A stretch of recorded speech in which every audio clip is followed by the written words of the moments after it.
तुमने ऐसे कौन से संस्कार दिए थे? अपने दूध में कौन सा ऐसा संस्कार घोला था कि 3 महीने में कोई आकर के तुम्हारे बेटे को उड़ा करके ले गया? यह क्या तुम्हारी भूल नहीं है?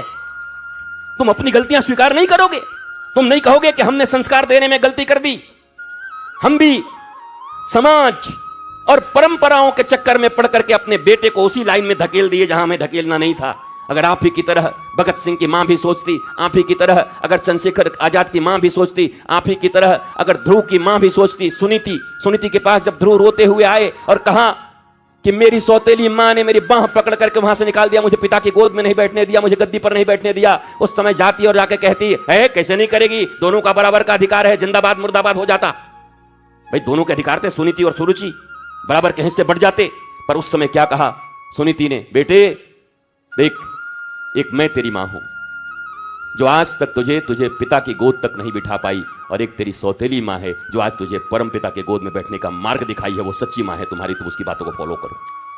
क्या ऐसी कोई मां हो सकती है हमारे यहां पर जिसके बेटे का इतना अपमान किया गया हो? वो मां कहती हो कि मैं तुम्हें पिता की गोद तक ना बिठा पाई, पर सौतेली मां कह रही है परम पिता को जाके बुला, तपस्या कर, तुम्हारी सच्ची मां वही है। ये सुनीति कर सकती है। क्या सुनीति कहां गई? मदालसा कहां गई? कयाधु तो आसुरी थी, राक्षसी थी, आप सब जानते हैं। एक राक्षसी के गर्भ से प्रहलाद जैसा इतना बड़ा भगवत भक्त कैसे पैदा हो गया? लोग कहते हैं इसका बाप राक्षस, इसकी मां राक्षसी, ये क्या बढ़िया बनेगा। लेकिन यहां तो दोनों उल्टे हो गए। हिरण्यकश्यपु और कयाधु का बेटा क्या बन गया? प्रहलाद बन गए। How is it possible? Science कैसे इसको मानेगा? आप कैसे मानोगे? मतलब एक शराबी आदमी का बेटा बेटी वैसे ही होते हैं। लेकिन देखो कयाधु ने क्या किया? कुछ नहीं किया। कयाधु को देवर्षि नारद, देवर्षि तो बाद में होंगे पत्रकार, आप ही लोगों का सत्संग मिला, और वो देवर्षि नारद का सत्संग जब माता कयाधु को मिला तो गर्भ से प्रहलाद जैसा बच्चा जन्म लिया जिसने भारत में भक्ति की स्थापना कर दी। मां चाहे तो क्या नहीं कर सकती है। मातृशक्ति इस रूप में। इक्वालिटी क्या है? ये बेकार की बात है। इक्वालिटी मतलब पैंट पहनने से इक्वालिटी हो जाएगी? मां की तरह है, पिता की तरह। अगर कोई कहे सेव और जामुन को इक्वालिटी करा दे तो क्या करोगे? फिर जीन्स चेंज करोगे, बदलोगे, उसमें छेड़खानी करोगे। जैसे आजकल शंकर मकई खा रहे हो, सारे चीज आप क्या खा रहे हो? कोई भी ओरिजिनल चीज खा पा रहे हो क्या? कुछ भी। हम कितने समझदार लोग हैं, जब अपने ही खेतों के पीछे, घरों के पीछे हमारे लगाए हुए सब्जियां हमको मिलती थी और खा करके हम अच्छे होते थे, वो हमने छोड़ दिया, खेत हटा दिए, जाकर के शहरों में एक कबूतर का झोंपड़ा लेकर के 2 BHK का कुकड़ू को कर रहे हैं, बैठे हुए हैं। और हमको ना सब्जी मिल रही है, ना हमको दूध मिल रहा है, ना हमको ठीक अनाज मिल रहे हैं। अब जाओ पंजाब में, महाराष्ट्र में, बड़े बड़े जगहों पर, आप ही के यहां पर लोग कहेंगे हमारे पास 100 एकड़ जमीन है। बोला क्या करते हो? बोला 95 एकड़ में एक्सपोर्ट करने के लिए पैदा करता हूं और 5 एकड़ में अपने घर के खाने के लिए। बोला दोनों में अंतर क्या है? बोला उसमें जहरीली दवाइयां डाली है और इसमें बोला ये गाय के गोबर से बनाए हैं। कैसा आदमी है? तो राक्षस आदमी लगता है। 95 एकड़ में लोगों को मारने का फसल पैदा करता है ये आदमी, और 5 एकड़ में अपने बच्चों को खिलाने के लिए ये ऑर्गेनिक पैदा करता है। और तुम क्यों भूल गए कि तुम केवल फसल पैदा कर रहे हो, बाकी जो चीजें मिलावट के लोग कर रहे हैं वो भी वही कर रहे हैं, अपने लिए ओरिजिनल बना रहे हैं और तुम्हारे बेटों के लिए वो भी नकली बना रहे हैं। हम सब एक दूसरे को मारने पर पड़े हुए हैं। उसके बाद भी हम कहते हैं हम भारतीय हैं, बड़े ज्ञानी हैं, नॉलेजफुल हैं। आपका नॉलेज कहां गया? आपको मसाला बनाने का मौका मिला, आपने मसाला बेकार बना दिया। उनको अनाज उत्पन्न करने का मौका मिला, उन्हें वो बर्बाद कर दिया। किसी को पानी बनाने का मौका मिला, पानी बोतल वाला पानी, उसने वो बर्बाद कर दिया। जिसको जो मौका मिला उसने वो मिलावट की, और सब सोच रहे हैं कि हम तो ऑर्गेनिक खा रहे हैं। ऑर्गेनिक है कहां? भूल में हम सब मर रहे हैं। इससे बड़ा कुछ क्राइम हो सकता है? बोलिए, दुनिया में एक छोटा सा बच्चा जो जानता भी नहीं उसको सिंथेटिक दूध पिलाया जा रहा है, इससे बड़ा क्राइम क्या हो सकता है? इसको क्राइम नहीं मानते हम। इसके लिए कुछ सप्लाई इंस्पेक्टर हमने कर दिए हैं, कुछ फूड इंस्पेक्टर बना दिए हैं। फूड इंस्पेक्टर गया जाकर के द्वार पर और जाकर के सारा मामला सेटल हो गया 1 लाख में। चाहे 10 बच्चे मरे, चाहे 10 लाख बच्चे मरे, कोई फर्क नहीं पड़ता। पर इससे बड़ा क्राइम इस देश में क्या हो सकता है? मानवता में क्या हो सकती है? उसके बाद भी हम धार्मिक हैं। लोग कहते हैं हमारे जो साहब है ना, हाँ, सुबह 1.5 घंटे पूजा करते हैं, उसके बिना पानी भी नहीं पीते, उसके बाद 22.5 घंटे, बोला 1.5 घंटे प्रहलाद की तरह रहते हैं और 22.5 घंटे हिरण्यकश्यपु के अवतार हैं। वो सब जो काम नहीं करना चाहिए वो करते हैं। बिस्लेरी का पानी पीते हैं छाना हुआ, लेकिन गरीबों का खून ऐसे ही पी जाते हैं। उसके लिए उन्हें किसी चीज की जरूरत नहीं होती। This is humanity, this is divinity. ये ह्यूमैनिटी है, डिविनिटी है, ये स्पिरिचुअलिटी है, ये अध्यात्म है, ये मानवता है? ये मानवीय संस्करण है? क्यों नहीं मानवीय मूल्यों के प्रति हम जागृत करते अपने बच्चों को? और हमारा आपका काम है। गुरु लोगों से कहते हैं, मैं आजकल गुरु लोग ठीक नहीं है, कोई बच्चा अच्छा नहीं बन रहा है। अरे नंबर 1 और नंबर 2 फेल हो गया तो नंबर 3 का आदमी क्या करेगा? पहला मातृ देवो भव, दूसरा पितृ देवो भव, तीसरा आचार्य देवो भव। जब 1 नंबर और 2 नंबर दोनों रसातल में चले गए तो 3 नंबर का आदमी क्या करेगा? अकेला क्या करेगा? गुरु क्या करेगा? आचार्य कुछ नहीं कर सकता। वो भी गुरु घंटाल निकल जाता है। फिर बोले जब तुम माता पिता ठीक नहीं निकले तो हम भी गुरु घंटाल हैं। वो निकल ही जाएगा। अंधा गुरु बहरा चेला, मांगे गुड़ तो देवे ढेला, नरक में भी ठेलम ठेला। वो चल रहा है। फिर हर कुछ प्रोफेशनल, हर कुछ इकोनॉमिकल, इकोनॉमी से जुड़ी हुई हर चीज, हर कुछ पैसे से जुड़ा हुआ है। भाई पैसे को इतना भी महत्व मत दो। खाने के लिए जरूरत है तो अच्छी चीज खा सके। इतना डेवलपमेंट, इतना पैसा, उसके बाद खा रहे हैं जहर। इसको डेवलपमेंट कहेंगे? मैंने एक नया दौर भी फिल्म देखी थी, उसमें देखा था एक घोड़ा गाड़ी चलाता है दिलीप कुमार। हालांकि यूसुफ खान नाम था, बाद में दिलीप कुमार रखना पड़ा था। वो जब चलाते थे तो चलाया, बोला अब कितने घंटे में पहुंच जाओगे? बोला आप तो 1 घंटे में पहुंच जाएंगे। 4 घंटे की यात्रा, मोटर आ गई, मोटर आ गई, मोटर आ गई। अच्छा 3 घंटे आपके बच गए। ऐसे दुनिया में लगातार यंत्र बनते गए, बनते गए, बनते गए, बनते गए, बनते गए, बनते गए। आपके पास तो बहुत टाइम होना चाहिए था। पर आज किसी से भी पूछो क्या खबर है, बोला महाराज जी मरने की भी फुर्सत नहीं है। अरे मरने के लिए क्या यमराज तुमसे पूछने आएगा कि फुर्सत है कि नहीं फुर्सत है? उठा के यहीं से ले जाएगा। बोला सत्ता एक्सप्रेस के विमोचन में बैठे बैठे रितेश्वर को ले गया यमराज। चले गए कि पूछने आएगा कि महाराज जी चलेंगे क्या, कि आगे कोई कार्यक्रम है मंगलवार को आपका, कहिए तो हम छोड़ देते हैं। वो छोड़ेगा यमराज, मृत्यु आएगी तो हार्ट अटैक तुम्हें छोड़ेगी कि तुम समाप्त हो जाओगे। लेकिन कहते हैं क्या, मरने की भी फुर्सत नहीं है। अरे इतना डेवलपमेंट फिर क्यों किया? तब तो वो चक्की चलाने वाली माताएं अच्छी थी, नानी अच्छी थी, ये आराम से रहती थी, दिन में खेल कूद भी हो जाता था, गांव की चर्चा भी हो जाती थी। कितना हालात था, 70 लोगों के परिवार थे, बीच में तुलसी का बिरवा था, उधर बड़े दादाजी, छोटे दादाजी, उनका परिवार, एक ही आंगन में सब निकलते थे। कहां गया वो परिवार भारत का? आज तो पति पत्नी भी साथ रहते हैं तो कहते हैं हम लोग संयुक्त परिवार रहते हैं। विदेशों में तो यही कहते हैं, पति पत्नी साथ रहे तो कहते हैं ना हम लोग संयुक्त परिवार है, क्योंकि उनकी भी साथ रहने की संभावना कम, वो 2 भी साथ नहीं रह सकते। तो पति पत्नी ही संयुक्त परिवार है, वो भी बड़ा मुश्किल है। कभी कभी आप सब भी पत्रकार हैं, श्रेष्ठ लोग हैं, इस बात पर विचार करिए तो कलम घूम जाएगी कहीं और। फिर आप भी कहेंगे भाड़ में जाए, जितना दाल रोटी खाने को पैसा कमाओ, लेकिन लिखूंगा तो अब सत्य लिखूंगा नारद जी की तरह, जिससे सबका मंगल हो। दिखाऊंगा तो सत्य दिखाऊंगा जिससे सबका मंगल हो। एक बार कलम घूम जाए तो सारी चीजें बदल सकती हैं। आप ही एस्टेब्लिश्ड करते हो, कर सकते हो। लोग कहते हैं अंतिम पंक्ति में बैठे हुए व्यक्ति तक जब तक हम नहीं पहुंच जाते तब तक विकास को हम नहीं मानेंगे। मैं कहता हूं वहां तक तो कभी जिंदगी में नहीं पहुंच सकते, कोई नहीं पहुंच सकता। ये सब सिर्फ बातें हैं।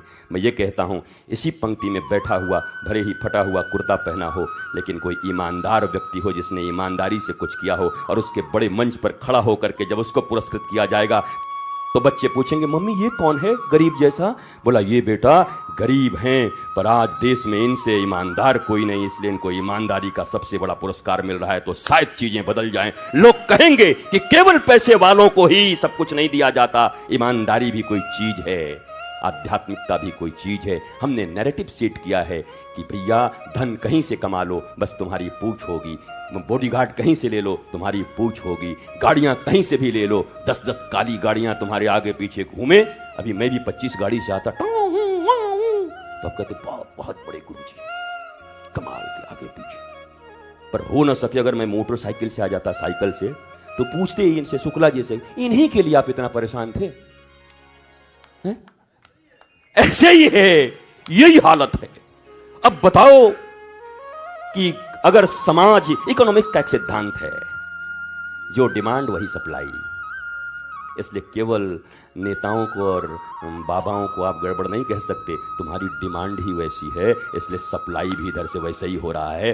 बेईमान मांगोगे तो बेईमान ही मिलेंगे, अगर चाहोगे कि आह्लादित करने वाला कोई मिले तो इधर से सप्लाई भी वैसे ही होगी। आपकी डिमांड ठीक नहीं है, डिमांड ठीक करना होगा हमें, और ये डिमांड तो आप ही क्रिएट कर सकते हैं। संत और पत्रकार मिलकर क्या नहीं कर सकते साहब, बहुत काम कर सकते हैं, बहुत बड़ा। संत जागृत हैं, जागृत हो रहे हैं, पर पत्रकार भी जागृत हैं, समाज को जागृत करने का पूर्ण उपाय उनके पास है। चलो सरकारें तो पक्ष विपक्ष में आती रहती हैं, पर संत और समाज एक साथ जग जाए तो फिर मुझे नहीं लगता कि भारत का मंगल नहीं हो सकता। और फिर विश्व गुरुता की हम बात कर सकते हैं। अभी तो केवल चोंचले हैं विश्व गुरु के। भारत विश्व गुरु है, चोंचला है, कुछ है नहीं। काहे का विश्व गुरु, किस बात का विश्व गुरु? 74% रेट है पागल होने का, और आप कहते हैं वो बस 2-4-5 मिनट और बोल ही लेता हूँ। कोई बहुत नियम तो ऐसा है नहीं मंत्री जी, कोई मौज आ जाए फिर, मौज ही मौज आ जाए फिर क्या है? हाँ क्या है फिर? वो सब सुनना ही है, सुन के मौज ही लेना है, आनंद ही लेना है। और अच्छी बातें अगर दिल में आ जाए, हम भी अगर महाराज अगर 26 घंटे इतना यात्रा करके और यहाँ के लिए आ रहे हैं तो वो आपको भी तो थोड़ा झेलना पड़ेगा हमें। अब आप बुलाओगे तो फिर झेलना तो पड़ेगा। हाँ आगे देखा जाएगा। वो मस्त इसके लिए मेरी आलोचना भी हो सकती है, निंदा भी हो सकती है। क्यों आज आप संतों की सभा में क्यों नहीं थे? बड़ी आलोचना हो सकती है, बड़ी निंदा हो सकती है। यद्यपि मैं साथ ही हूँ, हर जगह हूँ। और भारत इतना बड़ा है, दुनिया इतनी बड़ी है, ऐसा भगवान के समय में भी नहीं हुआ था कि दुर्वासा भी एक जगह पर हो जाएं, और जमदाग्नि भी एक जगह पर हो जाएं, और विश्वामित्र भी एक जगह पर हो जाएं, और ऋभु, अंगिरा, नारद, वशिष्ठ, चैवन, गालव सब थे पृथ्वी के अलग अलग कोने में जागरण कर रहे थे। संतों का काम है जहां भी रहिए बस जागरण करते रहिए, लोगों के भीतर जागृति लाते रहिए। और आने का नहीं आने का ये निंदा का कारण हो सकता है। महाराज बड़ा महात्मा समझता नहीं आया, अच्छा अब इसका कार्यक्रम होने दो फिर इसको बताता हूं। ये भावना भी आ सकती है। लेकिन आप देखो, पहली बात तो ये आपका दिया हुआ वचन जिसको आपने पहले दिया, अगर वचन भी पैसे से बदलने लगे और बड़े छोटे को देखकर बदलने लगे तो ये वचन कैसे रह गया? इसको वचन कैसे कहोगे? कमिटमेंट, अगर आपने कमिटमेंट कर दिया मैं वहां आऊंगा, और फिर कोई अंबानी आए, महाराज हमारे यहां पर इसी दिन को है, अगर मामला बन जाए तो फिर बना दीजिए। ऐसा भगवान श्री कृष्ण के जीवन में एक बार आया। आप सब उसको बहुत अच्छे से जानते हैं। 2 जगह पर उनको जाना था, एक जनक के यहाँ पर और एक बड़ी बड़ी प्यारी घटना है, आप सुने, पढ़े किसी से, महापुरुष से सुने। तो भगवान तो सर्वसमर्थ थे कि उन्होंने उसी समय 2 रूप बनाए और दोनों के घर पहुंच गए। रीतेश्वर असमर्थ है, इसलिए एक जगह पर जहां आ सकता था वहां पर आकर खड़ा है और आकर आपके साथ चर्चा कर रहा है। और यही होना चाहिए, हर जगह जाएं, हर जगह बैठें और निभाएं, ताकि व्यक्ति को वचन का कीमत मालूम हो, व्यक्ति को ह्यूमैनिटी और मानवीय संवेदनाओं, मानवीय मूल्यों का मूल्य पता चल जाए कि भैया सब कुछ वही नहीं होता, मानवीय मूल्य भी बड़े चीज होते हैं। अगर ये भावना बनने लगी देश में तो देश का निर्माण और राष्ट्र निर्माण, देश निर्माण, धर्म की सेवा, सनातन की सेवा सब बेकार बात है। अपने बाल बच्चों की सेवा कर लीजिए, बहुत है। आपको जो ड्यूटी मिली वो तो कर नहीं पा रहे हो, और क्या कह रहे हैं?